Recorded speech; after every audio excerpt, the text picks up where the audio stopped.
예수님께서 예루살렘 성전 파괴를 예언하신 이후에 감람산에 가셔서 앉으셨습니다. 그때 제자들이 조용히 나와서 언제 그러한 일이 일어나겠는지, 아울러 종말의 징조가 무엇인지 질문하였습니다. 그러자 예수님은 오늘 본문 4절 이하에서 때에 대해서는 말씀을 하지 않으시고 종말에 일어날 현상들에 대해서 알려주셨습니다. 아울러 성도들이 그러한 현상을 볼 때 어떻게 행해야 하는지에 대해 말씀하셨습니다. 오늘 본문은 종말의식을 가진 성도들의 신앙과 삶의 모습을 알게 합니다. 오늘은 3절에서 14절까지의 말씀 중에서 몇 가지 부분에 먼저 집중하기를 원합니다. 첫째로, 미혹을 받지 않도록 주의하라 라고 주님 말씀하셨습니다. 4절을 다시 읽겠습니다. 예수께서 대답하여 이르시되 너희가 사람의 미혹을 받지 않도록 주의하라. 여기서 미혹이라고 번역된 원어의 뜻을 보면 지식과 분별력이 없는 사람을 잘못된 길로 인도하여 멸망하게 하는 것, 그런 의미를 가지고 있습니다. 미혹은 한마디로 사람을 속여 멸망에 빠지게 하는 것입니다. 주님은 사람의 미혹을 주의하라고 하셨지요. 그런데 그 사람들은 누굴까요? 그들은 바로 자신을 그리스도라고 말하는 사람들입니다.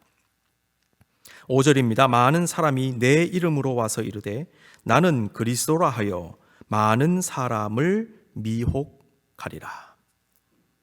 나는 그리스도라 하여 라고 번역된 말의 원어를 분석하면 바로 내가 그 그리스도이다, 이렇게 볼 수 있습니다. 이것은 그냥 내가 그리스도다 이 정도 얘기한 것이 아니고 굉장히 확신에 찬 표현, 내가 그 사람이다, 바로 그 그리스도다 라고 강조하는 표현을 담아내고 있는 그런 어법이 등장합니다. 예수님께서 말씀하신 이 종말 현상 중에 하나는 자신을 그리스도라고 말하면서 사람들을 미혹하는 사람들이 출현할 것이라는 말씀입니다. 이러한 현상은 사실 오래전부터 있어 왔고 지금도 계속 일어나고 있죠. 독일의 어느 종교 간행물에서 조사를 했는데요. 2000년도 통계입니다. 전 세계적으로 자신이 구세주라고 주장하는 사람이 1,500명이 넘는답니다. 지금은 아마 더 많을 것 같습니다. 지금 한국에는 자기가 하나님이라고 주장하는 사람이 20명이 넘고요. 자신이 재림 예수라고 말하는 사람도 50명이 넘는다고 합니다. 최근에 어느 한국의 신학대학의 어느 교수님께서 연구하셔서 발표하신 것입니다. 문제는 그 사람들 중에 일부는 상당한 세력을 이미 형성하고 있다는 것이죠. 이해할 수 없을 만큼의 수많은 사람들이 그런 사람들을 지금 추종하고 있습니다. 몇십만 명이 몰려 들어가는 거 우리가 잘 알고 있습니다. 우리가 아는 대로 최근 코로나 바이러스 때문에 한국에 있는 어느 이단 집단이 언론의 집중적인 조명을 받았지 않습니까? 이번 일을 계기로 그 이단이 얼마나 큰 집단인지, 어떻게 포교했는지, 어떻게 조직을 운영해 왔는지가 밝혀졌습니다. 이 이단은 자기들 교주가 보혜사 성령이고 재림 예수라고 가르치고 있습니다. 예수님은 거짓 그리스도들에게 미혹당하지 않도록 주의하라고 하셨는데 거짓 선지자들의 미혹도 주의하라고 말씀하셨지요. 거짓 그리스도가 나오고 11절에 보면 거짓 선지자가 나옵니다. 거짓 선지자가 많이 일어나 많은 사람을 미혹하겠으며, 자, 거짓 선지자라는 말의 원어를 보면 푸슈도 프로페타이라는 말을 썼어요. 이것은 거짓말하는 혹은 속이는 이라는 뜻을 가진 푸슈데스라는 단어와 선지자라는 뜻을 가진 프로페테스라는 말이 합쳐진 것입니다. 선지자는 신적인 영감을 받아서 말하는 사람, 이렇게 볼 수 있습니다.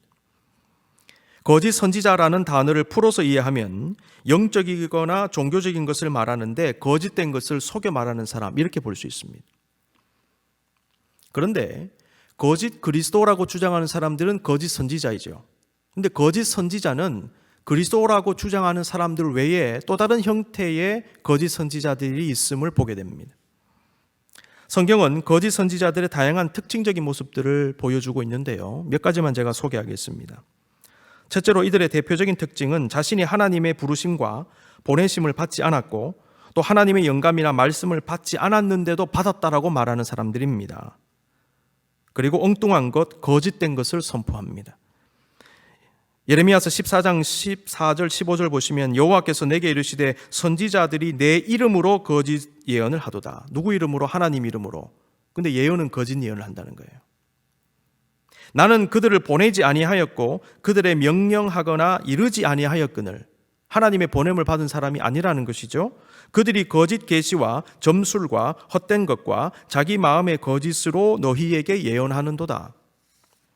그러므로 내가 보내지 아니하였어도 내 이름으로 예언하여 이르기를 칼과 기근이 이 땅에 이르지 아니하리라 하는 선지자들에게 대하여 여호와께서 이와 같이 말씀하셨노라. 그 선지자들은 칼과 기근에 멸망할 것이요.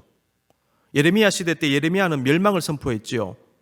칼을 선포했죠. 기근을 선포했죠. 하나님의 징계를 선포했습니다. 그런데 많은 사람들이 그 예언을 받지 않았습니다. 그런 것이 오지 않는다라고 생각했던 것입니다. 거짓 선지자들이 칼과 기근이 오지 않는다라고 선포한 거죠. 하나님의 보내심을 받지 않았습니다. 하나님께서 원하시는 것이 아닌 다른 말씀을 전했다는 것입니다. 부름받지 않았는데 부름받았다고 생각하거나 부름받았다고 거짓말하고 거기에 대해서 잘못된 것을 말하는 사람, 거짓 선지자입니다. 둘째로 거짓 선지자들의 또 다른 이 특징 중에 하나는 하나님 말씀과 사역이 주 목적이 아니라 물질이나 다른 어떤 것을 주 목적으로 한다는 것입니다. 에스겔서 13장 19절입니다. 너희가 두어 웅큼 보리와 두어 조각 떡을 위하여 나를 내 백성 가운데서 욕되게 하여 거짓말을 고지 듣는 내 백성에게 너희가 거짓말을 지어내어 죽지 아니할 영혼을 죽이고 살지 못할 영혼을 살리는도다. 제가 신학대학원 다닐 때 우리 설교학 교수님이 굉장히 엄격하신 분인데요. 이 말씀을 매 수업 시간마다 외우게 하고요.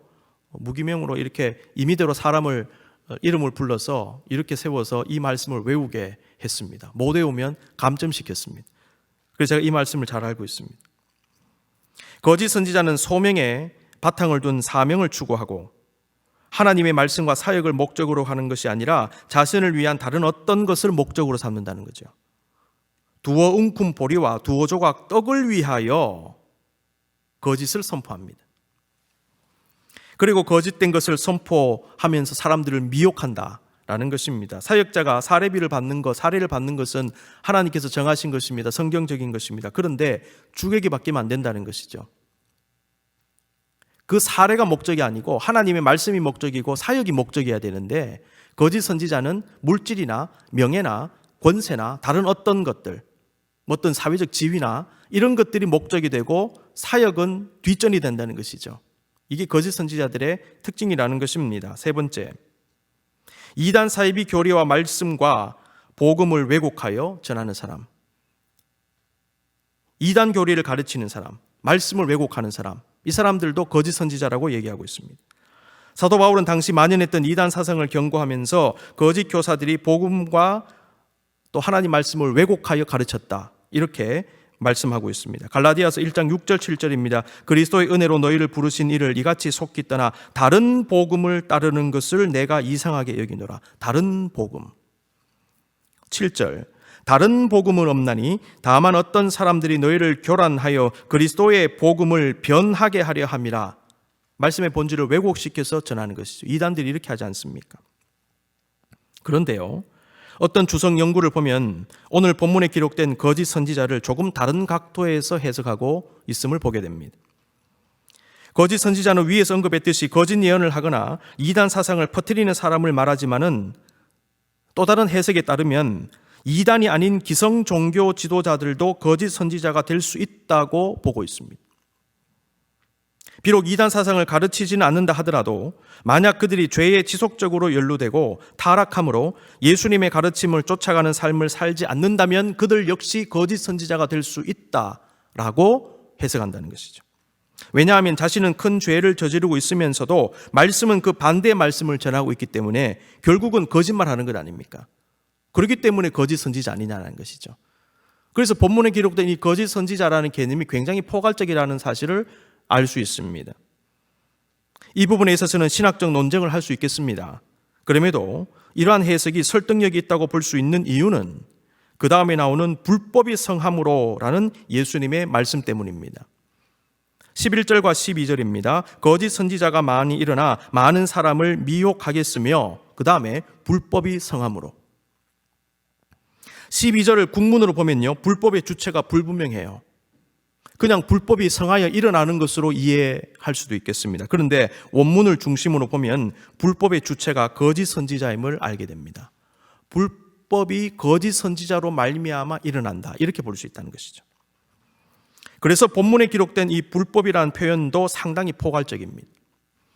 이 불법은 하나님이 보내신 사람이 아닌데 보냈다고 말하면서 거짓말을 선포하는 것으로서의 불법일 수도 있고, 복음을 왜곡하는 것으로서의 불법일 수도 있습니다. 많은 경우 이단 사이비들은 교리적인 불법뿐만 아니라 일반 윤리와 도덕적 기준에 맞지 않는 불법, 그리고 실정법을 심각하게 어기는 불법을 자행하기도 하지요. 아울러 이단은 아니다 하더라도 삶에서 심각한 문제를 양산하고 죄와 타락에 빠진 목회자가 만들어내는 여러 가지의 불법일 수도 있습니다. 따라서 불법이 성함으로 라는 말씀을 통해서 본문에서 말씀하는 거짓 선지자는 이단만이 아니라 타락한 목회자도 의미하는 것으로 해석할 수 있다라는 것입니다. 누구든지 거짓 선지자로 전락할 수 있겠구나 라는 사실을 깨닫습니다. 사실 지금 우리가 알고 있는 일부 교회들과 목회자들이 일으킨 각종 스캔들이 바로 오늘 본문에서 예수님께서 말씀하신 불법으로 볼 수 있지 않을까요? 우리는 교회 역사 속에서 다양한 형태의 불법이 있어 왔음을 잘 알고 있습니다. 하나님은 그때마다 개혁운동, 정화운동이 일어나게 하셨죠. 대표적으로 1517년부터 시작된 종교개혁 운동 아닙니까? 하나님은 정하신 때에 영적으로 정결하게 거듭나도록 다양한 역사를 일으켜 주십니다. 때로는 핍박과 고난이라고 하는 방법을 사용하시기도 하십니다. 지금 전 세계 많은 교회들이 어려움을 겪고 있습니다. 어쩌면 주님은 지금과 같이 성장이 정체되어지고 부흥의 바람이 불지 않는 것 같이 느껴지는 침체 기간, 그리고 교회의 각종 문제들이 언론의 도마 위에 오르고 비판과 질책을 받는 이때에 교회와 목회자와 성도들이 스스로 회개하고 정화되기를 바라시는 것이 아닌가 생각해 봅니다. 문제는 이러한 불법이 자행될 때 일어나는 현상이 있다는 것입니다. 많은 사람의 사랑이 식어진다는 것입니다. 12절 말씀 다시 읽겠습니다. 불법이 성함으로 많은 사람의 사랑이 식어지리라. 우리는 거짓 선지자들이 일어나 사람들을 미혹하여 불법이 일어나면 많은 사람의 사랑이 식어지는 현상이 일어난다는 것을 깊이 묵상해야 됩니다. 여러분, 교회도 시험에 빠지면 교회를 섬기는 자들이 큰 실망 가운데 예배의 의욕을 잃고요, 봉사의 의욕을 잃고 섬김의 의욕을 상실합니다. 교회를 향한 애정이 급격히 식습니다. 교회가 분쟁과 다툼에 빠질 때에 성도들의 영적 열의는 빠른 시간에 식어갑니다. 영성이 차갑게 바뀌어가는 것입니다. 그러니 믿음도 식고 영적으로 침체되고 사랑의 마음도 잃어버립니다. 심령에는 가시가 돋지요. 미움이 생깁니다. 주님의 마음보다는 정죄되지 않은 인간의 마음으로 일을 처리하고 맞서니까 교회 분쟁이 계속 일어납니다. 질서가 무너집니다. 혼돈 속에 빠지는 것입니다. 그리고 그러한 상황 속에서 많은 성도들, 순수하게 신앙생활하기를 원하는 성도들은 조용히 교회를 떠납니다. 세상 살기도 어려운데 교회에 와서 그 어려움들, 복잡한 것들 경험하기가 싫은 거 아닙니까? 거짓 선지자로 말미암아 불법이 성하게 되면 사람들의 사랑이 식어집니다. 그런데 성경은 사랑이 식어지는 현상은 거짓 선지자와 관계없이도 나타나는 종말 현상 중에 하나라고 말씀합니다. 오늘 본문과 함께 디모데후서 3장도 말세의 특징적 현상 중에 하나를 얘기하는데 그게 뭐냐면 사랑이 식는 것이라고 얘기하고 있습니다. 디모데후서 3장 1절에서 5절입니다. 잘 보시기 바랍니다. 너는 이것을 알라.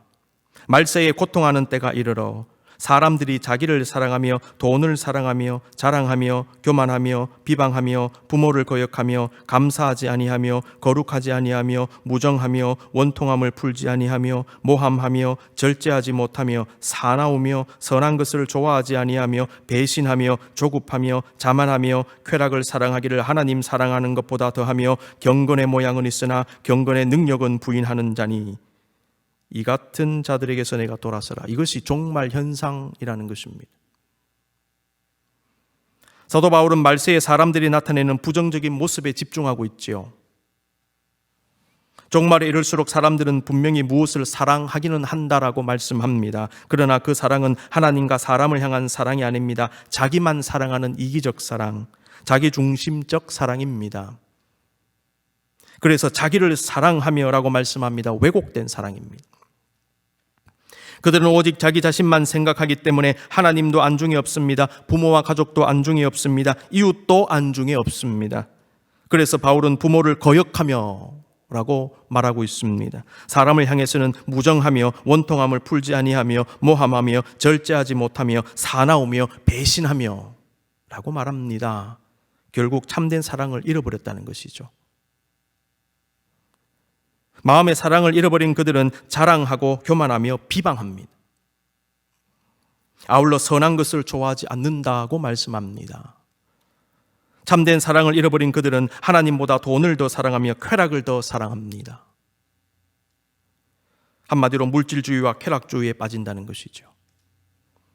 이것이 바로 종말 현상이라는 것입니다. 타락의 공통적 현상 두 가지만 뽑자면 물질에 탐닉하고 쾌락에 탐닉하는 것입니다. 거의 예외 없습니다. 타락의 두 가지 현상. 내가 타락했는가 그렇지 않는가를 가늠해 보기를 원하십니까? 그렇다면요, 이 두 가지 보시면 돼요. 여러분, 타락은 돈 많은 사람들, 연예인들, 권력자들만 이렇게 타락하는 것이 아닙니다. 나 자신이 이렇게 타락할 수도 있습니다. 물질의 탐닉, 쾌락의 탐닉. 성도들도 이와 같은 모습을 보일 수 있습니다. 만약 성도가 이러한 모습을 보인다면 본문처럼 경건의 모양은 있으나 경건의 능력은 없는 신앙이라고 말할 수 있겠습니다. 다른 말로 거짓 경건, 거짓 신앙이지요. 왜냐하면 겉으로 드러나는 경건의 모습과 자기 속에서 일어나는 것이 완전히 다르기 때문에 거짓된 것이죠. 참된 것은 겉과 속이 같아야 참 아닙니까? 그런데 다르게 나타나면 거짓 아닙니까? 속이는 것 아닙니까? 경건의 모습은 있는데, 교회에는 다니는데, 예배는 드리는데 경건의 겉모습과 완전히 다른 모습으로 살아간다면 그것은 경건의 능력은 없는 것입니다. 동시에 그 경건, 그 신앙 자체가 거짓 신앙이라는 것입니다. 이런 의미에서 우리 모두가 거짓 선지자가 될 수 있고 우리 모두가 거짓 성도가 될 수 있습니다. 무서운 이야기죠. 우리는 이러한 여러 가지 깨달음을 가지고서 다시 한번 예수 그리스도께서 우리에게 주신 당부의 말씀에 주목할 필요가 있겠습니다. 미혹을 받지 않도록 주의하라. 주의하라고 번역된 그리스어의 문자적인 의미를 보면 보다 혹은 주의 깊게 살피다라는 뜻을 가지고 있습니다. 우리는 예수님 말씀대로 자신이 그리스도라고 말하는 사람들이 출현하는 것은 종말 현상임을 알고 그들에게 미혹을 받지 않도록 주의해야 합니다.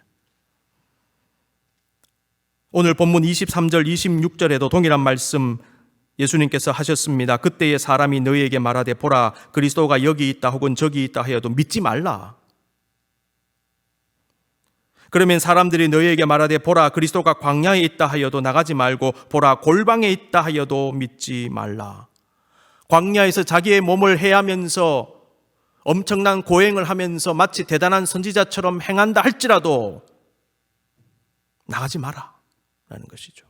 골방에서 엄청난 영성을 가진 사람처럼 기도한다 할지라도 내가 그리스도라고 말하는 사람, 그 사람 믿지 말라는 것입니다. 그런데도 많은 사람들이 지금 그들을 믿고 그들에게 몰려들고 추종하고 있습니다. 엄청나게 많은 사람들이. 미혹당하지 않도록 주의하라는 말씀은 나 개인의 신앙, 나 개인의 마음이 중요함을 의미합니다. 자기가 그리스도라고 하는 자들과 각종 거짓 선지자들이 나타나는 이 종말 현상은 나의 의지와 상관없이 계속 일어날 것입니다. 그러므로 그런 현상을 탓하기 전에 나 자신이 미혹당하지 않는 것이 중요하다는 말씀이지요. 교회가 불법에 연루되는 것은 막아야 됩니다. 그러나 설사 그러한 일을 보더라도 내가 시험에 들지 않고 근본적으로 신앙이 흔들리지 않을 수 있는 성숙함이 우리에게 필요한 것입니다. 그것 탓하면서 교회를 떠나고 신앙을 버린다면 결국 그 모든 손해는 자기가 당하는 것이죠. 온갖 일들이 다 일어나는 이 세상에서 우리는 나 자신의 신앙을 어떻게든 지킬 수 있어야 합니다. 그런데 주의하는 사람은 분별할 수 있습니다. 이 주의하다라는 말 속에 주의 깊게 살피다라는 뜻이 담겨 있음을 말씀드렸습니다. 다른 말로 분별입니다. 그 분별은 종말 현상을 분별하고 거짓 그리스도, 거짓 선지자를 분별하는 것입니다. 성도는 바른 말씀의 양육과 영적 훈련을 통하여 거짓된 것을 분별할 수 있는 능력을 길러야 됩니다. 이상한 말, 이상한 가르침에 여러분 현혹되지 마십시오. 현혹되지 않기 위해서는 여러분들이 어느 정도 식견을 가지고 있어야 됩니다. 훈련되어져야 됩니다. 아셔야 됩니다. 배우셔야 됩니다. 우리의 신앙생활이 믿음만 강조하고 위로만 받기를 원하고 감동만 받기를 원하고 동기부여만 받는 차원을 넘어 이제는 더욱 깊이 묵상할 수 있어야 하고 더욱 배우고 더욱 공부하고 더욱 훈련을 받음으로 성숙해져야 합니다. 내가 살아남아야 됩니다. 내가 싸워 이겨야 됩니다. 내가 분별할 수 있어야 됩니다. 우리의 영성과 신앙적 지성의 폭과 깊이를 더해야 됩니다. 특별히 종말을 의식하는 성도들은 아울러 그리스도의 덕을 세울 수 있는 신앙적 인성을 갖추어야 합니다. 우리가 불법에 연루되지 않기 위하여, 불법을 자행하지 않기 위하여 우리 역시 끊임없이 노력함으로, 그리고 성령의 은혜 가운데 그리스도의 덕을 드러낼 수 있는 인성을 가져야 됩니다. 이것이 바로 종말을 의식하는 성도가 가져야 되는 모습들입니다. 우리에게 필요한 또 하나의 분별은 나 자신에 대한 분별이지요. 그 사람들만 분별할 것이 아니고 나 자신을 분별할 수 있어야 됩니다. 목회자가 되려는 사람은 철저하게 자신의 소명을 검증하고 확인하고 또 확인해야 됩니다. 제대로 된 소명 확인 없이 자기 생각만으로 혹은 다른 목적으로 목회자가 되려는 것은 매우 위험합니다. 남도 죽이고 자기도 죽이는 것입니다. 자칫 잘못하면 나도 모르는 사이에 내가 거짓 선지자가 될 수도 있지 않겠습니까? 부름 안 받았는데 부름 받은 것처럼 생각하고 또 의도적으로 부름 받았다고 얘기하는 것, 그 거짓 선지자 아닙니까? 목회자가 이미 된 사람들 역시 사역 중에 그리고 평생토록 소명에 대한 계속적인 확인이 필요합니다. 실제로 소명의 지속적 확인은 계속된다는 것을 경험적으로 알 수 있습니다. 저는 지금도 계속되고 있습니다. 소명 확인은 단순한 확인 여부를 넘어 자신의 사역의 근본적인 바탕이 될 것입니다. 힘들고 어려울 때 견디며 나아가게 하는 원동력이 될 것입니다. 소명 때문에 버티는 것이죠. 근데 이게 무너지니까 다 무너지는 것 아닙니까? 소명이 있을 때 사명도 있는 것입니다. 소명이 없으니까 사명도 없어지는 것입니다. 더 나아가 소명의 지속적 확인은 바른 선지자가 되도록 스스로를 조심하게 하는 기능도 있다고 생각됩니다. 목회자만 자신에 대한 분별이 필요할까요? 거짓 선지자가 있다면 거짓 성도도 있습니다. 예수님은 마태복음 3장 12절에서 손에 키를 들고 자기의 타작마당을 정하게 하사 알곡은 모아 곡간에 들이고 쭉정이는 꺼지지 않는 불에 태우시리라, 이렇게 말씀하셨습니다. 알곡과 쭉정이 비유. 마태복음 25장에서는 예수님께서 다시 오셨을 때 양과 염소를 반드시 구분하시겠다고 비유적으로 말씀하셨습니다. 무서운 이야기지만은 알곡과 쭉정이 비유, 양과 염소 비유는요, 모두가 구원받는 것이 아님을 말씀하신 것입니다. 모든 성도는 자기 스스로의 믿음과 삶을 정직하게 그리고 냉철하게 성찰하며 분별할 수 있어야 합니다. 나는 한 사람의 성도로서 바른 믿음을 가져야 됩니다. 나의 믿음과 삶에 괴리가 없어야 됩니다. 나 스스로가 하나님과 사람 앞에 속임이 없어야 된다는 것입니다. 잘못하면 거짓 성도 됩니다. 하나님 앞에서 자신의 신앙과 삶을 성찰하고 분별하면서 고려해야 하는 것이 바로 열매입니다. 우리는 나를 드러내고 증명하기 위해 가식과 위선으로 열매를 만들려고 해서도 안 됩니다. 아울러 만들어질 수도 없습니다.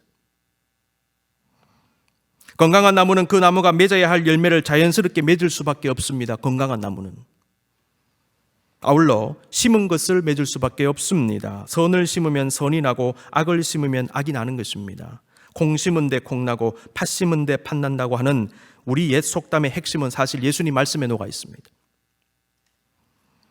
마태복음 7장 15절에서 18절입니다. 잘 보시기 바랍니다. 거짓 선지자들을 삼가라. 양의 옷을 입고 너희에게 나오나 속에는 노락질하는 일이라. 그들의 열매로 그들을 알지니 가시나무에서 포도를 또는 엉겅퀴에서 무화과를 따겠느냐. 이와 같이 좋은 나무마다 아름다운 열매를 맺고 못된 나무가 나쁜 열매를 맺나니 좋은 나무가 나쁜 열매를 맺을 수 없고 못된 나무가 아름다운 열매를 맺을 수 없느니라. 예수님 분명히 말씀하십니다. 열매로 그들을 알지니. 무슨 말일까요? 열매는 분별에 도움을 준다는 것이죠. 열매로 알 수 있습니다. 우리는 많은 사람의 사랑이 식어지리라는 말씀과 이 열매의 개념을 연결지어 생각해 볼 수 있겠습니다.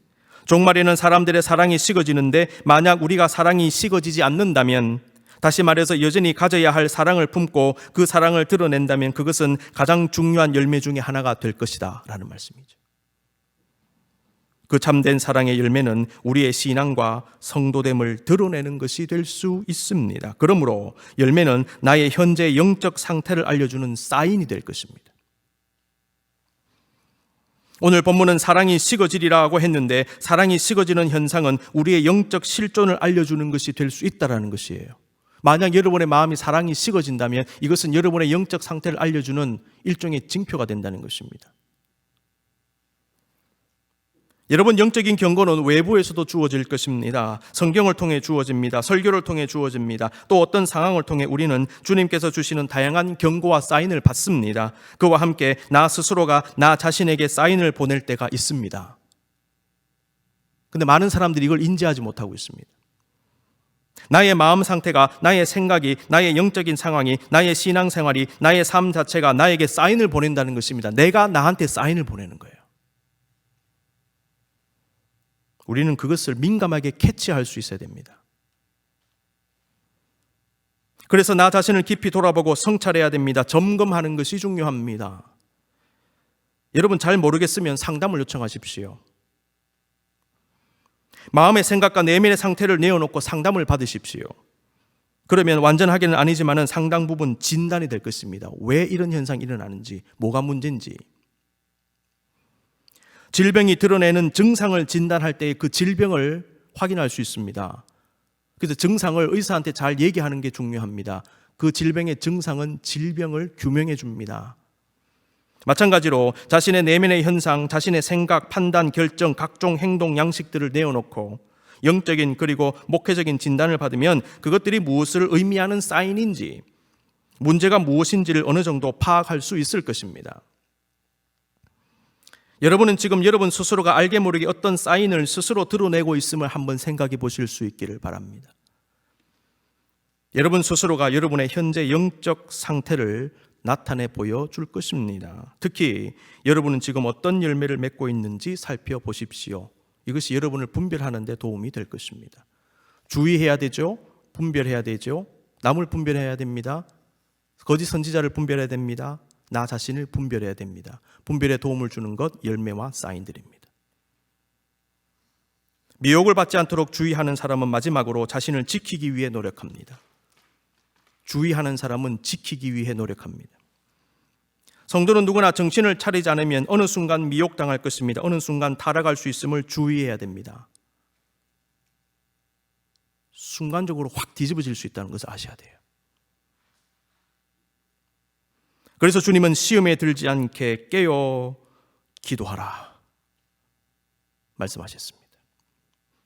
잘 나가다가 거짓 선지자들 같은 그런 사람이 되는 목회자도 있고, 잘 믿고 잘 섬기다가 어느 순간 믿음이 식고 사랑도 식고 완전히 딴 사람이 된 듯한 성도가 있습니다. 그리고 타락함으로 거짓 성도가 되어가는 사람도 있을 것입니다. 어느 순간에 확 바뀔 수 있어요. 두렵습니다. 그러니 지금이 중요합니다. 동시에 마지막까지 초심을 잃지 않고 끝까지 가는 것이 매우 중요합니다. 여러분 종말의식을 가지십시다. 그 가운데서 미혹을 받지 않도록 주의하라는 주의 말씀을 기억하고 시험에 들지 않기 위해 깨어 기도함으로 승리하시는 저와 여러분의 믿음의 삶 되시기를 간절히 기원합니다.